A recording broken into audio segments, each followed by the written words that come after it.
Secrets of the Magic Deck. The Magic Deck holds many secrets, but I will explain just one of them for now that is fundamental to all the effects in this course. When you receive the deck, take a look at the seal that holds the box closed.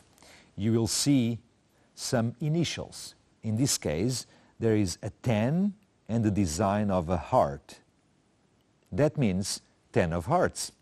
This tells me that the special card in this box is the 10 of hearts. We call this special card the Force card. I will explain more about the Force card later. It might be a different card in your box, but your Force card will be one of the following cards: the 4 of spades, the 4 of diamonds, the 10 of hearts, the 2 of clubs, the 9 of diamonds, or the 10 of spades. The reason being for the choice of these specific cards is the fact that you can invert them and they would still have the same aspect when seen by the spectator. Something that will reveal to be very important later on. As I say, your box might contain a different set of initials on the seal and therefore a different Force card. But this one tells me that the Force card in this box is the 10 of hearts.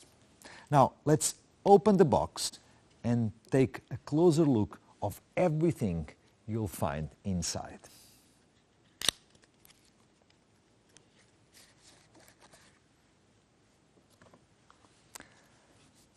You will receive, the first thing, a card with instructions, QR code that points to the website where you are actually watching this video right now. Then you receive 2 groups of cards. One is 27 cards that are the Force card. In my case, as we saw in the seal, the 10 of hearts, 27 cards. We will only use 26. But keep this one because it's going to be very important to have an extra one of the Force cards. The other group of cards are 26 and they are indifferent cards, as we will call them from now on. 26 indifferent cards, 26 Force cards. That's 52 cards in total. And that's the first secret of the Magic Deck. And here is another secret. All these cards, the Force cards, are slightly shorter than the indifferent cards. That will make possible some incredible effects, as you will see. Begin by setting up the cards like this. You gather all the indifferent cards, you gather all the Force cards, grab the indifferent cards pile on your right hand, face up, and the pile of the Force cards on your left hand. Start by putting on the table one of the Force cards, followed by one of the indifferent cards, and so on till you use all the cards in both of your hands.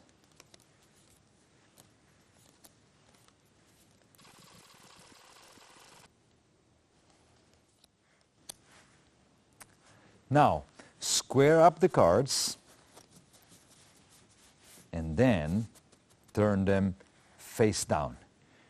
Your Magic Deck is now fully assembled. On the bottom should be an indifferent card, and on the top you should find one of the Force cards. You are all ready to go to the next stage, Level 1 Techniques.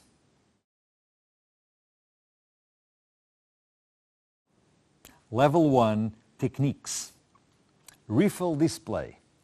Take a look at the Magic Deck now you have assembled it.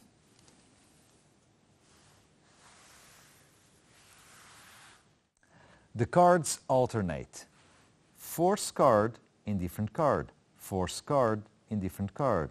Force card, indifferent card, and so on, right through the deck. You have seen that half of this deck is composed of the force card. But look what happens when I flick through them.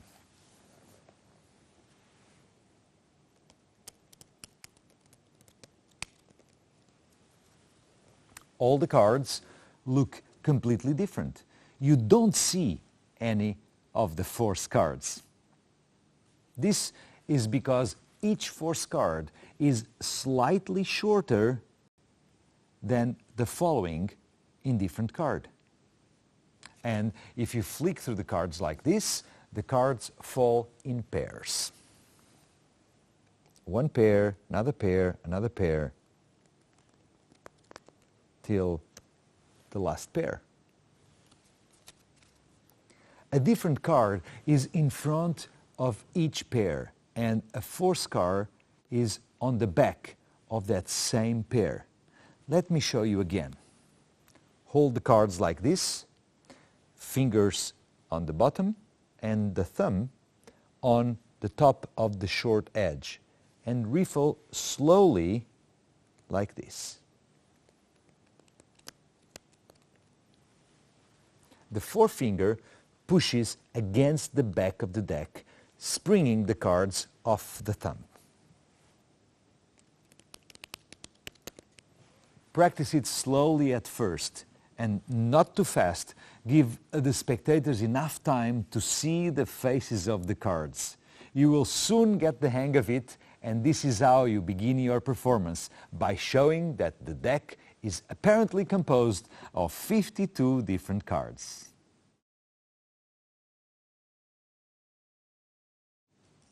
Level 1 techniques. Cutting the deck. Place the deck on the table and give it a cut like this. Then complete the cut. If I turn the top card over, it will be the force card. That's the 10 of hearts in my deck. Let me do it again and explain why does this work. I cut, I complete, and the force card, it's on top. This works because of the force cards being shorter than the indifferent cards. And when I cut the deck, I do so by taking it at the short ends. Fingers on the front short edge of the deck and thumb at the inner short end of the deck. Cut, complete, and the force card is on top. I can also cut the deck into several packets like this. As long as I cut the deck at the short ends, there will be a force card on top of each of the packets.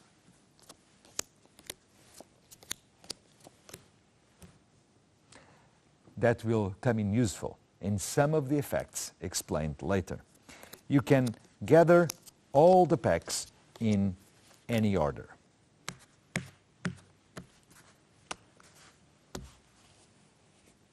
And your force card and indifferent cards will still alternate throughout the entire deck.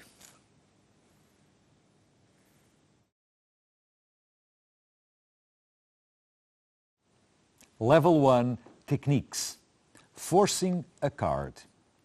Now let me explain why we use the term force card. Lots of effects begin by asking someone, the spectator, to select a card. But if a magician wants a spectator to select a specific card, they call it forcing a card. The magic deck enables you to force a card on a spectator. In this deck, the force card is the 10 of hearts.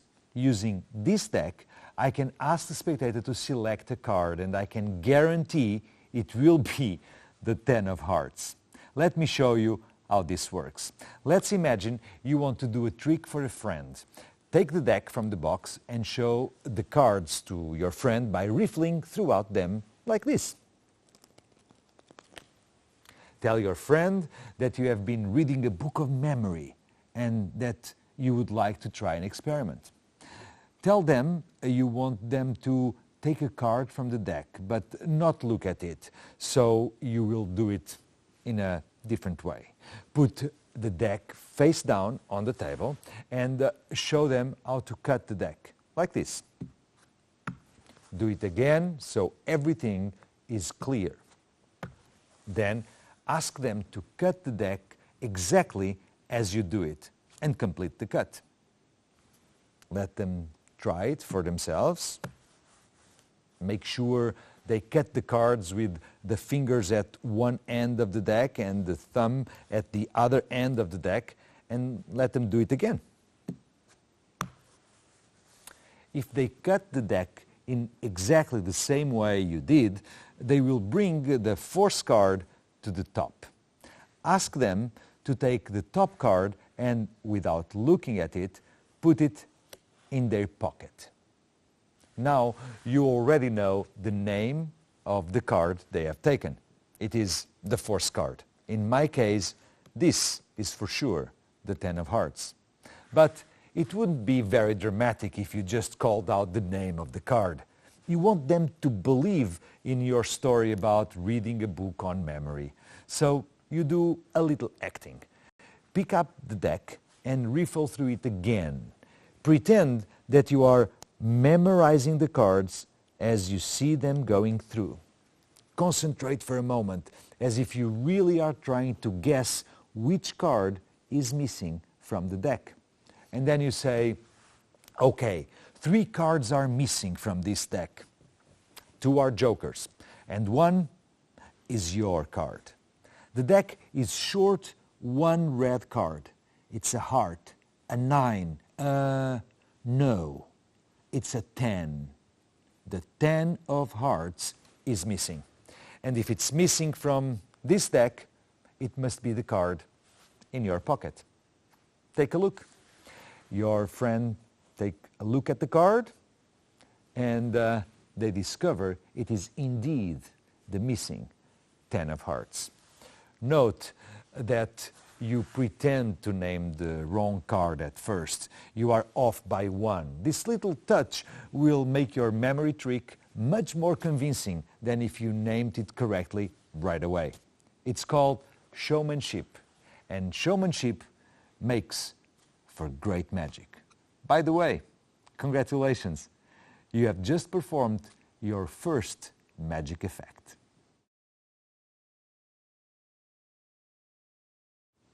Level 1 techniques. Dribble force. Here is another way of forcing a card. You can dribble the cards from one hand to the other like this. It is very like the riffle display you learned earlier. The fingers are on the outer short end of the deck. The thumb is on the inner short end of the deck. The forefinger is curled on top of the deck and applies a little pressure. Press with the forefinger and you can let the cards dribble into the other hand. I'll do it a few times so you can see it clearly.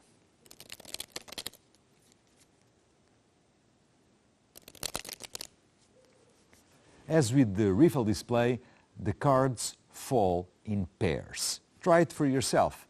The cards are dribbling from one hand to the other, which is why we call this technique the dribble force. Here is how you use the dribble force. Begin by using the riffle display to show the deck. And then tell the spectator you will dribble the cards from one hand to the other like this. But you will tell that at any point they can call out stop, and the moment they do, you will stop dribbling the cards like this. Stop, and you stop. Ask them if they are ready to begin. Square the cards and slowly dribble the cards from one hand to the other. The moment they call stop, you stop dribbling the cards. You show them the card they stopped at, this one. Show them this card and ask them to remember it. It's very important they remember it. If you have more than one spectator, then show it to them too and ask them to remember the card. It would be unfortunate if after all your work no one remembered the card that had been chosen. To recap, dribble the cards, spectator says stop, show the card. It's the force card. Now that you have forced the card, what can you do with it? Well, for that you should go to the next step in the course, and I look forward to seeing you in Level 1, Beginner's Tricks.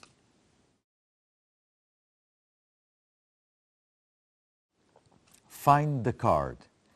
In this effect, once the spectator chose a card, saw it, memorized it, in this case the force card is the 10 of hearts, you lose the card in the deck by placing the other half. You can cut several times, and there's a moment where you'll invite the spectator to call out stop as you deal little packets of cards onto the table. So you start cutting little portions till the moment where the spectator says stop. Once he says stop, you stop there and ask him, would you like to have this card or this card? Whatever he chooses, you proceed accordingly. So if he chooses this one, you say, oh, here it is. It's your chosen card. If he chooses this one, you finish the same way. Oh, it's your chosen card. Of course, everything else is self-explanatory. You know about forcing the card, then you lose it, you can cut a couple of times, and now it doesn't matter whether the spectator says stop, you will always stop at the force card, both here and here. Here's a force card, here's a force card. As you progress cutting the deck, same situation. There's a force card and there's a force card. This is valid all throughout the different cuts that you are doing.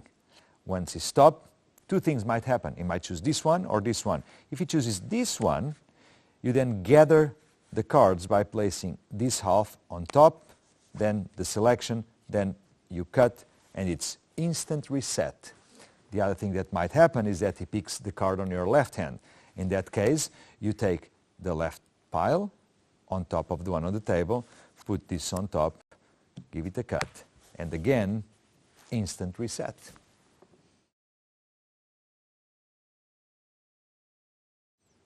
Ambitious card. Here is a plot that we'll be revisiting in each of the 3 levels of this course. It's a classic of magic, and here is the simplest version you can do right away. Spectator chooses a card, you show the card. Yes, the force card. In my case, 10 of hearts. You leave it in the deck, you can cut several times, and then you announce that you will make the card rise in the deck. You believe that he's probably in position 37 right now, and slowly, as you ask her to come up, now it's 25, maybe 17, give it a little bit more time, maybe 13 now, 5, 4, 3, 2, 1. Yes, the card is on top. Was this your card? Yes, it's correct. It's the ambitious card. Well, you can repeat it right away. You say that you are going to do it really, really, really slowly. So they can confirm it's a chosen card. You leave it on the table like this. Clearly, it's in the middle. You put the rest of the deck on top of the first half of it, and then you say, okay, you want to see one more time? Yes, it's your card. It's the 10 of hearts.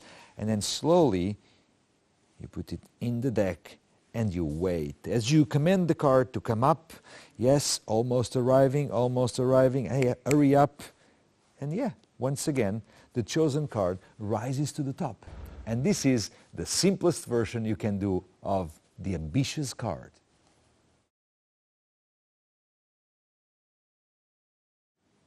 ACAN, which stands for any card at any number, a classical plot in card magic that we'll be revisiting in each of the 3 levels of this course.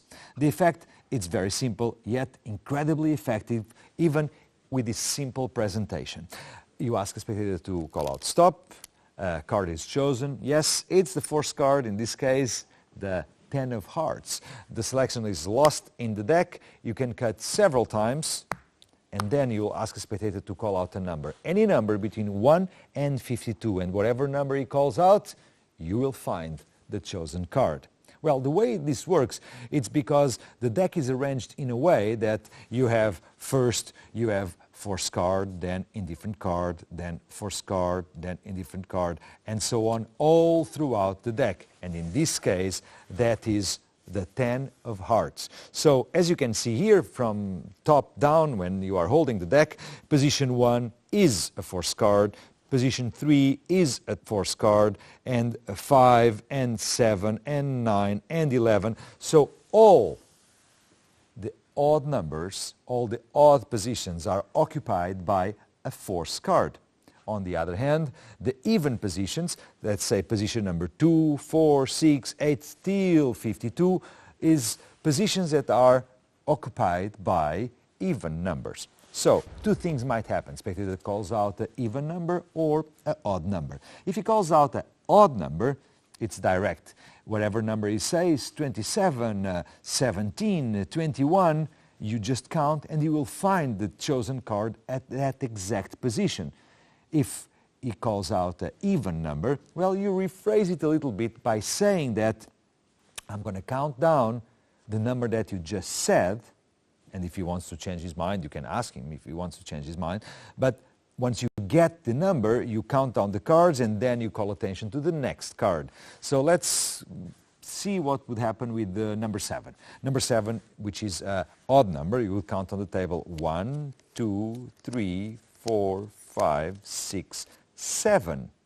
And this will be the chosen card. Yes, the 10 of hearts. But if instead of odd number, in this case number 7, if the spectator would have called out an even number, let's say 12, well, you would continue counting. This would be 7, 8, 9, 10, 11, 12. And the next card, once you count the 12, will be, for sure, yep, the force card, the spectator selected card, in this case, the 10 of hearts.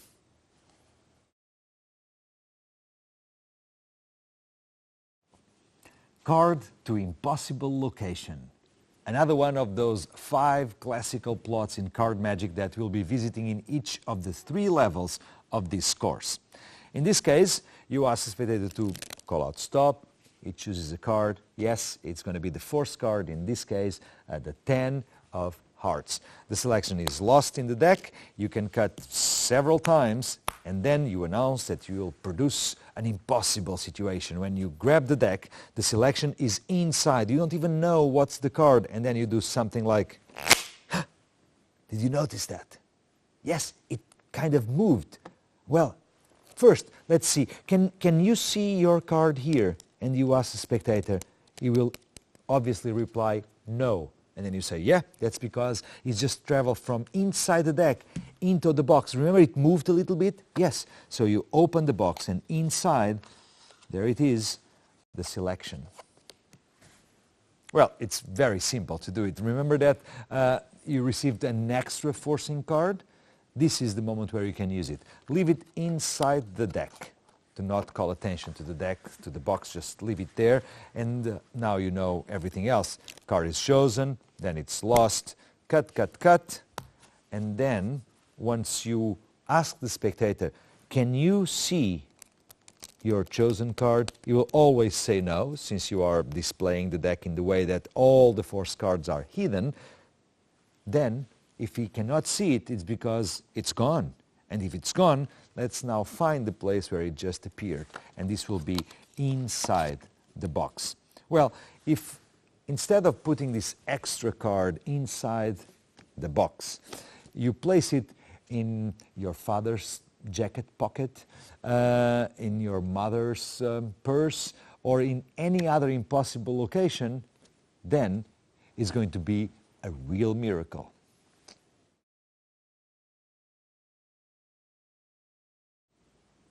Pendulum. Here is a couple of ideas using a pendulum. Basically, spectator chooses a card, the force card, in my case, 10 of hearts. The selection is lost in the deck cuts several times, and then you do 5 piles. 1, 2, 3, 4, and 5 piles. You introduce the the pendulum. He will help you finding the selected card. You give the pendulum to the spectator and ask him to hold it on top of each of the 5 piles. He should do it a couple of seconds on top of each of the 5 piles. You also should instruct the spectator to interpret the movements of the pendulum, whatever that means. And the spectator will do so. He will come to amazing conclusions. And once those conclusions arrive till the end, for sure, he will have selected one of the piles that for some reason are giving a different signal. Well, separate that pile. You don't need the pendulum anymore, and as you remind spectator what just happened, you eliminate the other 4. But do that in a way that you expose several times several indifferent cards. Leave the cards aside. Remind spectator that he was the one, with the help of the pendulum, to choose this pile. And let's see why the pendulum was behaving so weirdly. Yes, it's the chosen card.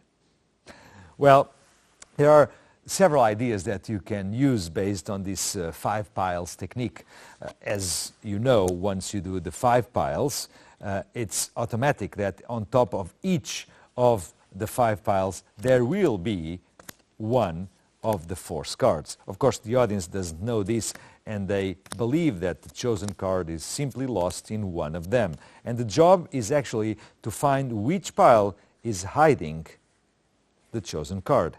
So another idea would be, for instance, to use a coin. And you hold the coin and you briefly stop on top of each of the piles, and the spectator will decide that you should leave the coin here or here or here or here or there.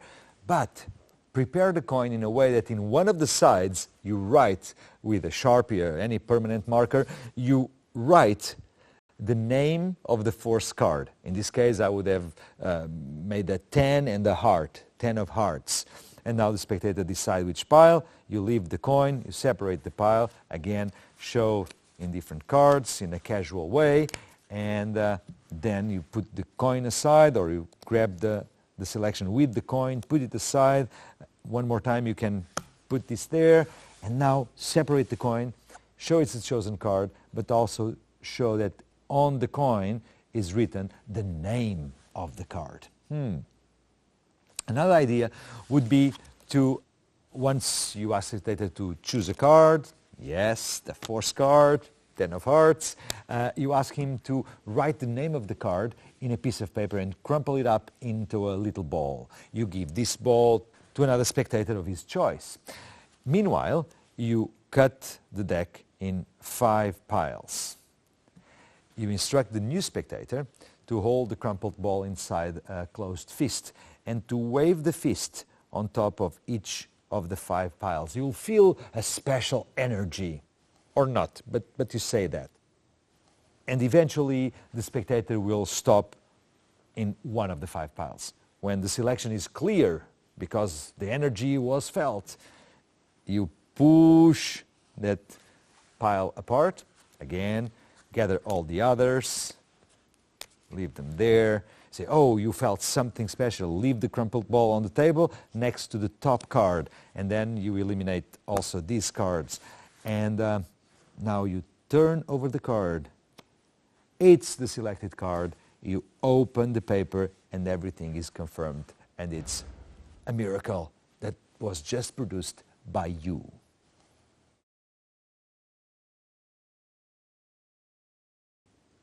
Three cards at once. In this effect, you'll create the illusion that you'll be able to locate 3 cards chosen by 3 different spectators. This is suitable for larger audiences. So start by identifying in the room a spectator that is located on your right, another one in front of you, and another one on your left. You will approach individually each of these 3 spectators, and as you do so, you ask them to stand up. What will happen is that you will dribble force the same card to the 3 spectators in the room.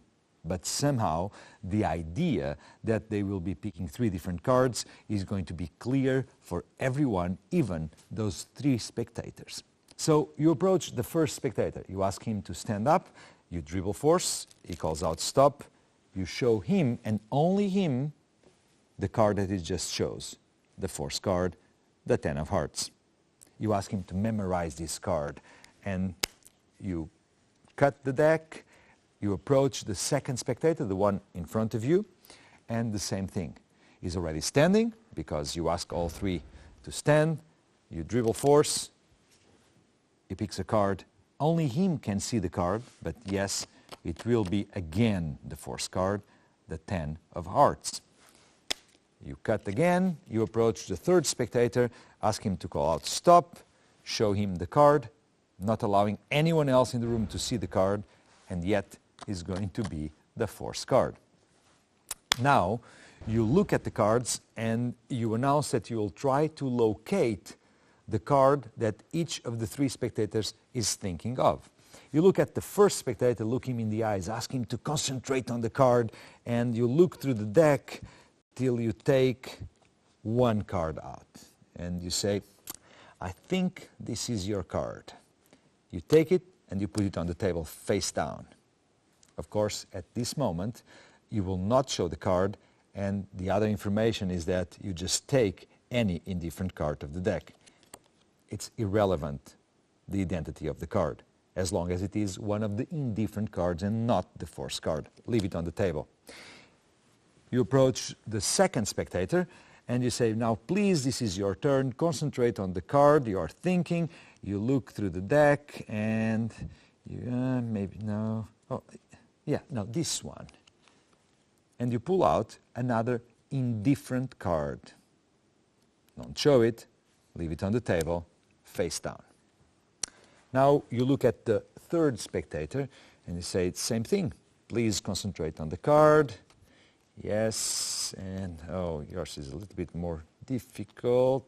Oh, yeah, must have been this one.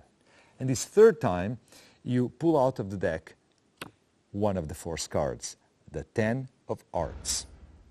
You put it on the table. You think, I believe I am correct. I believe these are, yes, I believe these are your chosen cards. And as you make these remarks, you can change the order of the cards so the audience do not relate each card to each spectator, but what they see is that you pull out 3 cards and now you are claiming they are the 3 cards they have been thinking from the beginning. This is the moment where they are still standing and you announce that they should sit down if you name their card. And you can say, I believe that your cards are the Jack of Hearts, the 5 of Spades, and the 10 of Hearts. And as you announce the cards, you show them, and what will happen is that the 3 spectators will sit down, telegraphing to the audience that yes, you were able to locate the 3 freely chosen cards from the deck.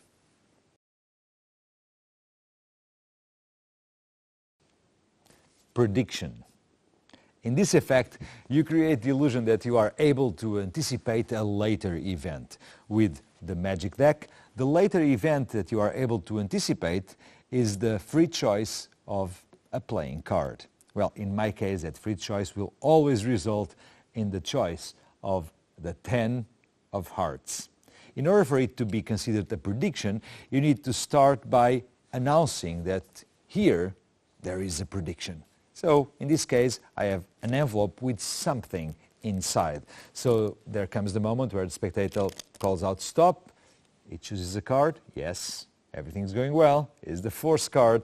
And once it gets lost in the deck, you remind the audience that inside this envelope that was all the time in full view, even before the spectator called out stop and chose a card, there is your prediction.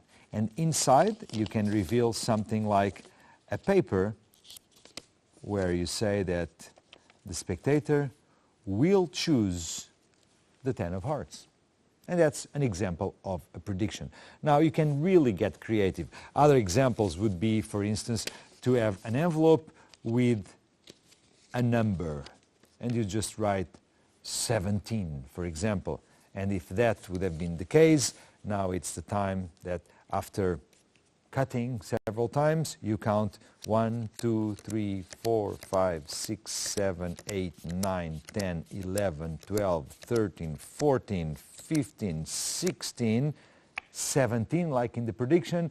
Yes, you found the chosen card. Another way would be to have that extra 10 of hearts that came with your magic deck simply inside an envelope. So you can say, well, this was my prediction and here it is. Yes, it's the perfect match. Another example still would be to have inside the box something. And in this case, you take a folded card from inside and you say, this was my prediction from the beginning. But actually is a joker. And you explain that the joker can assume the value of any card.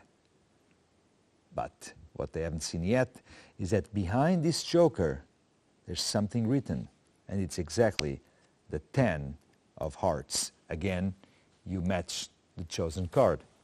And if you really want to get creative, you can even have a printed t-shirt with the chosen card. Of course, you'd be wearing a jacket, and on a certain moment you just open the jacket and you reveal your prediction. In this case, you don't need to announce it before, and the effect is similar. But this is just the beginning of a long road of creativity for you. Try to make amazing, surprising predictions.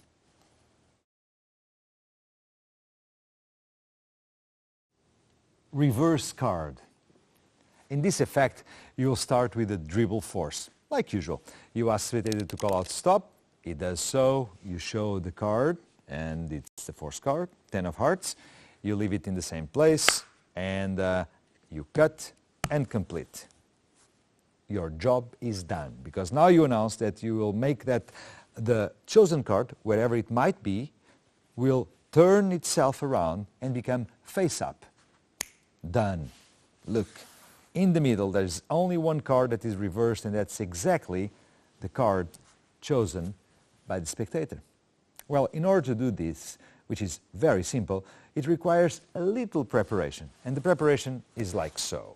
You start with the magic deck in order. Let's say every second card is the force card. But what you need to do before presenting the trick is you need to reverse the second from last card. So no the indifferent card, but the following force card. It's already face up. And this is the starting position. Now, as you dribble force, it's very important that you do not start exactly from the first card dropping down, because immediately your secret will be exposed. So you start a little bit above the last card. You leave some cards, and now you do the dribble force like this. Okay, I'm going to pass card, and you say stop whenever you want. They do so. You show the card. It's the force card, the 10 of hearts. You leave it there. And now, because of the preparation, once you cut, everything is done. In the middle, what was before the second card from the bottom is now the reversed face-up card. You just do your presentation, and then you spread on the table, showing that the selected card just reversed itself in the middle of the deck. Now, you might want to finish up the trick in a way that the deck is immediately ready for your next effect. And in order to do so, it's very simple. You just grab this half, put it on top, reverse this card, and it's an instant reset. You can continue with your next trick.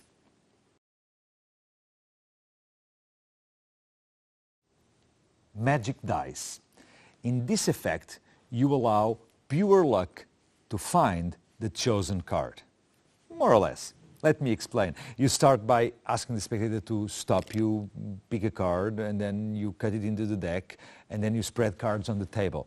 But in order for you to see exactly where the forced cards are located and how we accomplish this effect where a dice thrown by the spectator determines whether this or that should be the chosen card, I'm going to use this magic deck where the forced cards are actually identified by having a red back.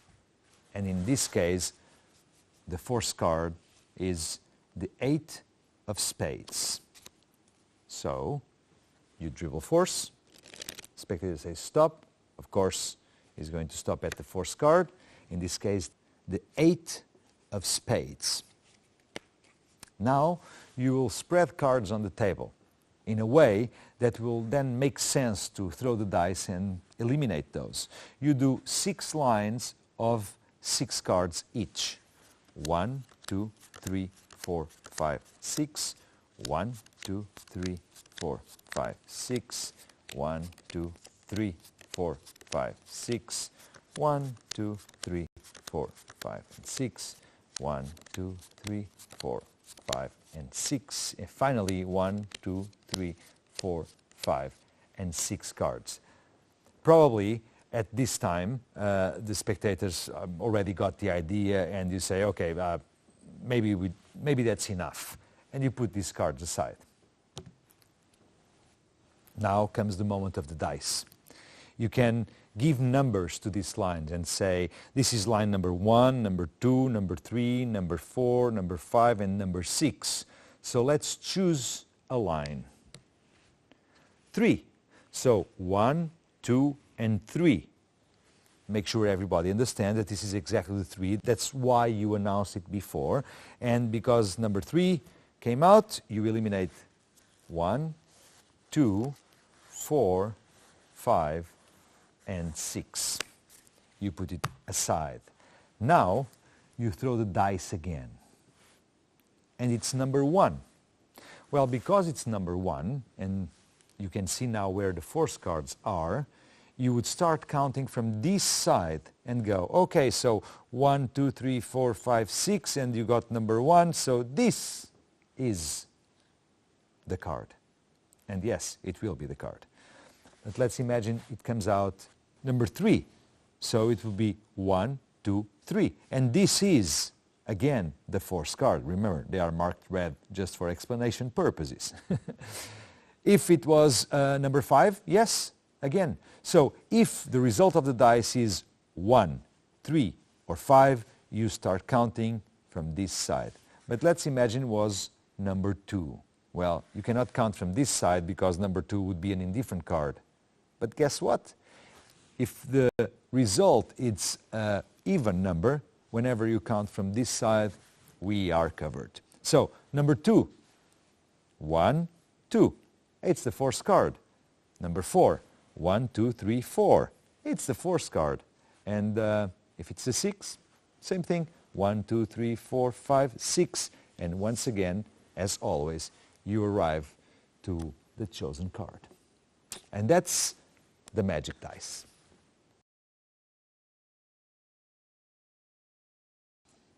Marked card.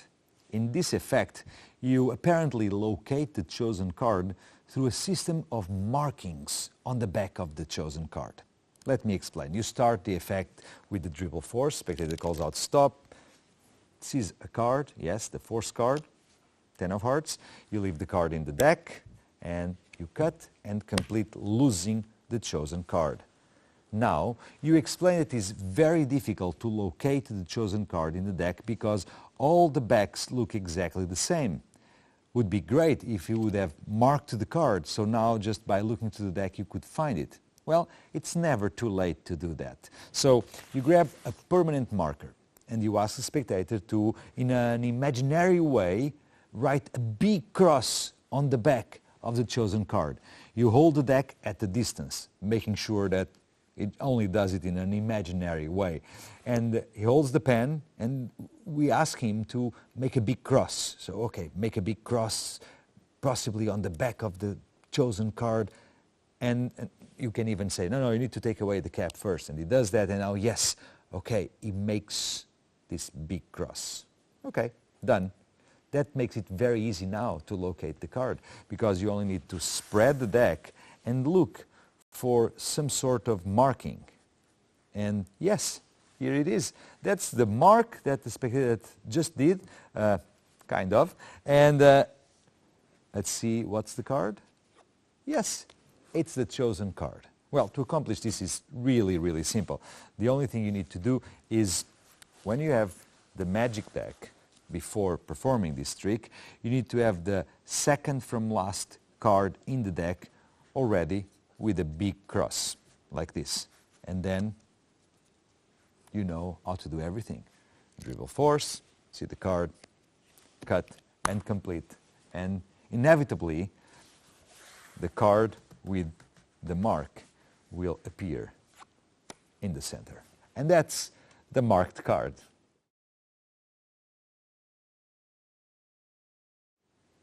The spinning fork, a very intriguing way to reveal the location of the chosen card. You start, like always, spectator picks a card, force card, 10 of hearts, you place it back in the deck, and then you make a series of cuts to lose the card in the deck, and then you will make several piles. You can leave some cards here, some cards here, some cards there, there, there, there, there, and there. Now, of course, thanks to the way the magic deck works, in the top of each and every pile there is the force card. All of them. The audience doesn't know that. And you introduce the fork. You place it in the center of this arena. And you spin the fork. And you wait for the fork to decide which pile should we use. And clearly, the fork chose this one. Okay? You collect all the other piles, again, showing as many indifferent cards as possible in a casual way. You put them aside and say, aha, it chose this pile. You take away this card, and again, you put this away. And now, let's see. You ask the spectator to reveal the card he had chosen, and yes, the spinning fork just found it.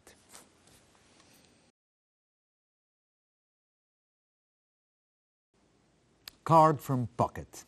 In this effect, once the spectator chose a card and saw it, yes, the force card, 10 of hearts, you lose the card in the deck through a series of cuts, and you announce that you'll do something really amazing.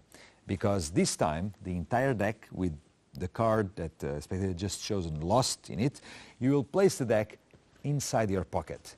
You show your hands completely clean, and you announce that even without looking, you will be able to locate the chosen card, which, no, not this one. Yes, this is the chosen card, you announce. Now, you remove the cards from the pocket, and you ask the spectator to reveal what's the identity of the chosen card, and then you show that you are correct. Card from pocket. Well, the only thing you need to perform this effect is to have, of course, the deck in magic deck order. And once you lose the card, which is going to be the force card, of course, you place the deck inside your pocket, but with the faces looking out and the backs closer to your body. You put the deck inside the pocket, and then you will just remove, saying midway you are removing it, that no, this is not the card. You will remove the indifferent card. So, hand goes in, you pretend to be looking for the card, and you take one, and this is all happening inside the pocket. No, it's not this one. You take away the card, and you leave it on the table. No, it's not this one. Now you go with your hand again, you take this card, oh yes, it's this. You bring it out, you might leave it on the table or hold it with your other hand, while the right hand brings the deck out. Again, they will see any different card. You can casually put this together and build up the moment. Spectator reveals the card, and you show that once again you are correct.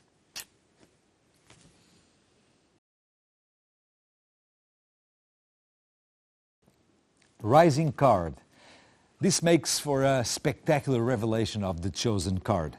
Once the spectator is thinking of any card, force card, 10 of hearts, you lose the card in the deck through a series of cuts, and once the audience believes that the chosen card is lost somewhere in the middle of the deck, you announce that you'll be able to locate the chosen card with the help of your forefinger and a little bit of static electricity. You rub your finger on your jacket, and then you feel it's fully charged. Yeah, now it is, I believe. You place your finger on top of the short edge of the deck, and then you simply wait. You wait for the revelation, and slowly the chosen card will start rising in the deck. You can even show that it comes exactly from the middle of the deck, and the spectator will certainly confirm that this is the chosen card. Well, in order to do this, it's very simple. As usually, the chosen card is on top. It doesn't matter how many times you cut, it will always be on top. And you need to bevel a little bit the deck like this, and also make sure that you don't have members of the audience seeing from the sides, so the effect will be exposed. They need to see it from this angle. Very, very, very important. So you cannot notice the bevel. You announce the forefinger and the static electricity, but actually that does nothing. The way it works is like this. Now imagine this is the audience view and this is the exposed view. The finger comes on top, and up till here it's okay, nothing is happening. You rest the finger, and once the finger is resting on top of the deck, you extend your little finger, which touches the top card. And now this little finger brings the card till it touches on the forefinger, and now both of the fingers move, the hand moves, and thanks to the bevel, the card will keep going till about here. At this stage, the pinky of your left hand brings the deck up. And that's when you say, look, it's from the middle. And the spectator confirms it's the chosen card, and that's it. Rising card.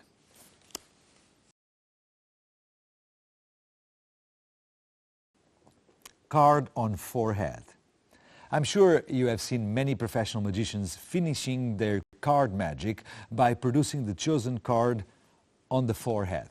That is something you can now duplicate with the magic deck, and especially thanks to the fact that you also got an extra forcing card. Yes, in my case, an extra 10 of hearts. So what you would do is you ask him to say stop, he says stop, you show the chosen card, in this case, yes, the 10 of hearts.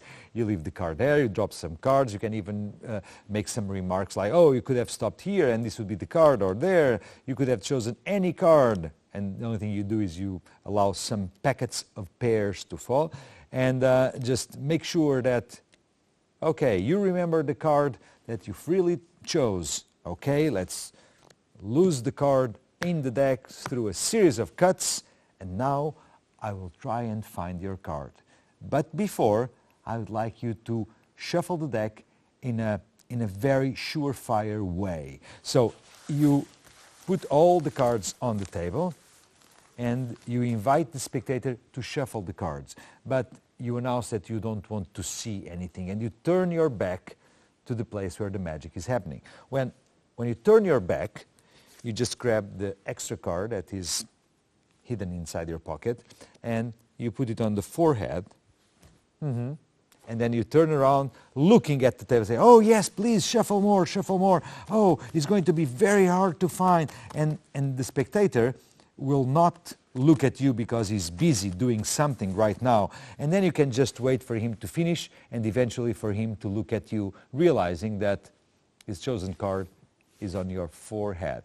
Now, if you have a very dry skin, which is not my case, once you are with your back turned to the audience, just lick a little bit of the back of the card and there's no problem. It's going to get stuck there. And this is card on forehead.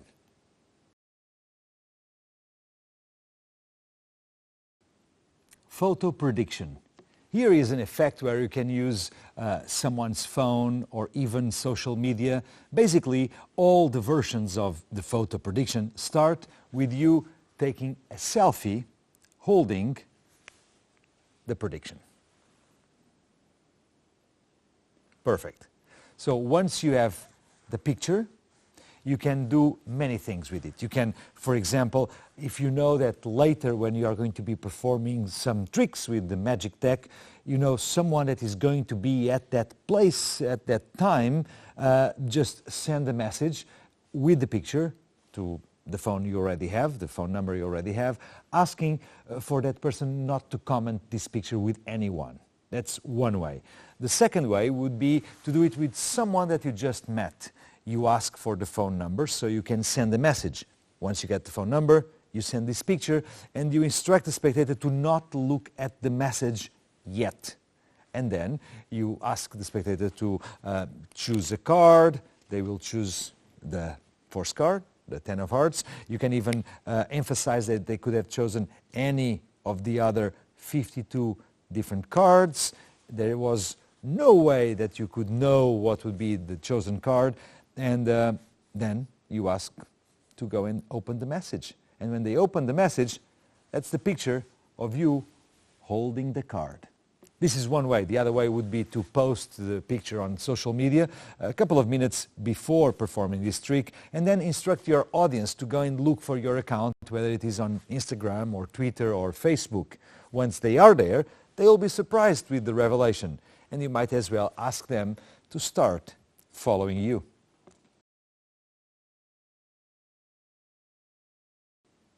Lucky guess. For this routine, you'll need to use a ring. It can either be your own ring or the ring of one of the spectators. And as always, spectator picks a card, memorizes it, 10 of hearts. You lose the card in the deck through a series of cuts, and then you separate the deck into two piles. And you ask the spectator to place the ring on top of the pile he wants. And let's imagine he puts it here. This will represent that we eliminate these cards. And as we eliminate those, because we need, it's always interesting to show as many different faces as possible, we turn it face up and we leave it on the table. And then we give the ring back to the spectator. We do one more time two piles like this. Spectator chooses one of the piles by placing the ring, okay, maybe once there again, and you eliminate these cards. You place them here. Spectator again takes the ring. You make two piles. Spectator chooses this one. You eliminate these cards. And you repeat this procedure till the moment where by eliminating cards like this, you end up with two cards in each pile. So spectator chooses one, you eliminate the other, put it there. At this stage, when you already have only two cards, one of them is the fourth card, the other is a different card, you ask the spectator to place the ring on his finger. You separate the cards and you ask the spectator to wave the hand on top of one, to wave the hand on top of the other, and then simply instruct him to push one of the cards in your direction. And two things might happen. Let's say he pushes this card, the fourth card, into your direction. So the natural consequence would be, okay, put it there, and naturally drag all the attention to this absolutely free choice, to this process of elimination. And you are clean. But let's imagine for a moment that when you tell the spectator to push one card towards you, he pushes this card. Well, the same thing. You just grab it, and place it there. And now, naturally, the attention is on this card, and naturally they will be thinking that this is the result of a series of free choices made by the spectator. And you come to an ending by revealing that yes, it is the chosen card.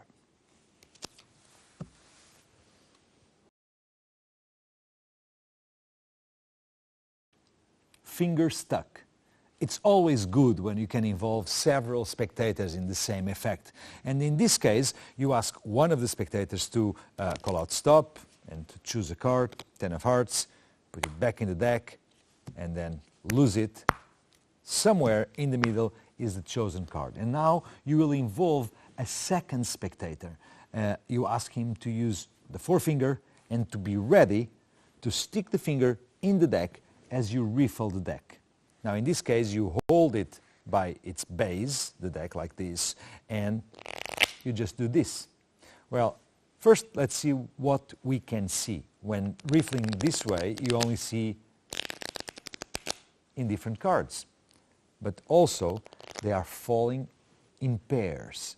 And if a spectator now would stick his finger while I am doing this, it will always stick the finger in between pairs. Let me demonstrate what actually happens. So let's imagine I am the spectator, I am riffling and I go, whoop, okay, and I stop at the forced card.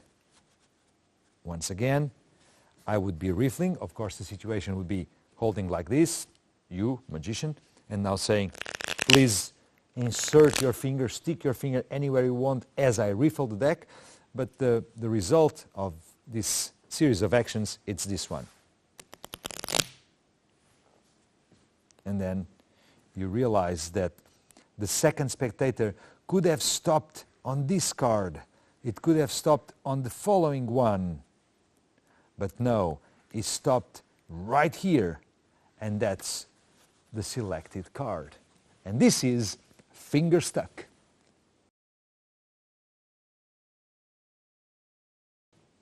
Calendar. Here is a fantastic effect with a little bit of preparation, but not too much. You start the presentation by pointing out attention to a little booklet of birthdays, a calendar, and explaining that in each of the days of the year, you decided to allocate a different playing card. And you can give examples. For the 7th of February, you have the 9 of spades. And let's say for the 27th of May, the 5 of clubs. And so on throughout the entire 12 months of the year. Each day, one playing card. Now comes the moment where you'll ask the spectator to choose a card. You dribble the cards, you say stop, it chooses a card. 10 of hearts, my first card.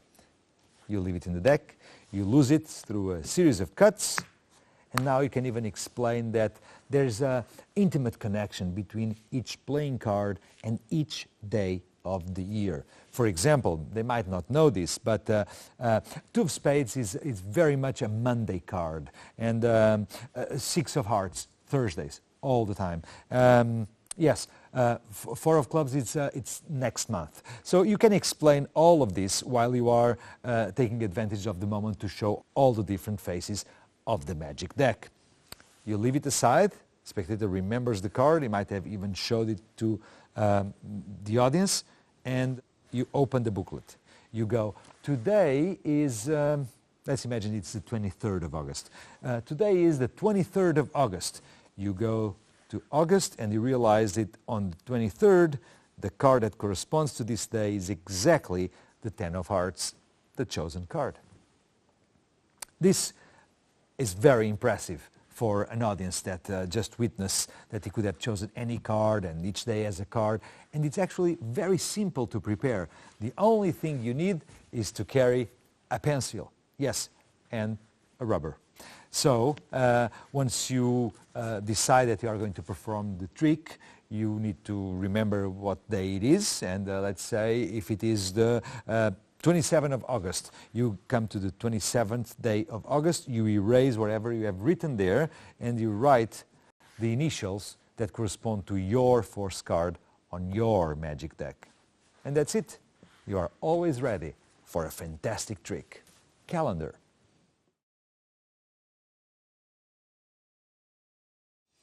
Unseen card. It's an effect by Walter Gibson, and it's based on a kind of a science fiction plot. You ask the spectator on your left to call out stop and then to remove the card without looking at it, even placing it inside his pocket. This card is taken by spectator 1. Spectator 2, same thing. You ask him to call out stop, but in this case, he will see the card. Of course, it's going to be the first card, the 10 of hearts. You lose the card, you cut several times and complete, and now you ask spectator number 2 if he can see his card in the deck. The answer will be no. He cannot see his card here, although he just saw it. He just picked one from here. That's the moment where you turn to spectator 1 and say, well, you took one at the beginning, even before spectator 2 saw it. Can you please bring out that card? And when the spectator 1 brings out the card, it's exactly the one that was seen by spectator 2. Well, in order to accomplish this, it's very simple. You start with the normal order on your magic deck, and you just force the same card 2 times. They call out stop and takes a card without seeing. Second spectator, call out stop, will see the card, and then you just do the riffle display. Once asked if they saw the card, the answer will be no, and this gives you the right mood to say, well, it's not here, but you have picked a card before that was not even in the deck when you... And then they bring out the card, and yes, it's the chosen card. That's unseen card.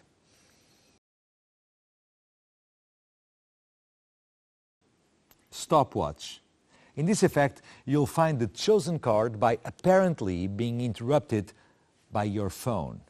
And it's very simple to prepare. The only thing you need is to set up your stopwatch for, let's say, 10 seconds. Don't start it yet. Now let me explain what needs to go on in your mind as you deal cards over the table.